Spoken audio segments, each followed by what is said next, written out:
This gentleman, they were drinking beer in their backyard, and they had the radio on, and James Spann was saying, "Take cover." And hey, James Spann, if he's got his suspenders on, you know, we know what to do. You listen to James Spann. Well, they looked up in the sky and they said the sun's shining. James Spann's crazy. And about the time, here comes the monster coming at them. And he says he ran next door real quick. There's an older couple that lived there, and he wanted to make sure they were in and they were okay. Well, when he runs back to the house that he was at, the back door's locked. And he said he's sitting there and he's pulling on that door handle. And he said all of a sudden the screens on the windows went whoosh. And he's like, oh, and he's beating on the door and he's pulling on it. And about that time the glass went whoosh. He said, it's time to go.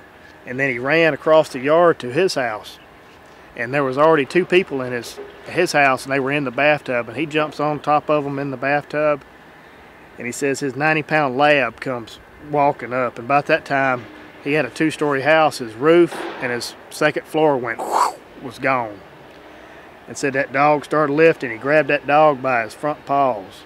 He said that dog's tail was headed straight in the air, and his ears was flopping, and he was howling and looking at him like, please don't let go. And he said he can remember looking up, and he said it looked like the trees and the cars were on puppet strings just floating above them. And then all of a sudden, he says you could feel the house. He said he didn't know if he was a mile in the air or if he was 10 feet in the air, and you could feel the house moving across the yard.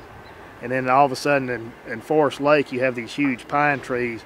They all started snapping, and those trees was hitting the house, and they slammed the house back down to the ground.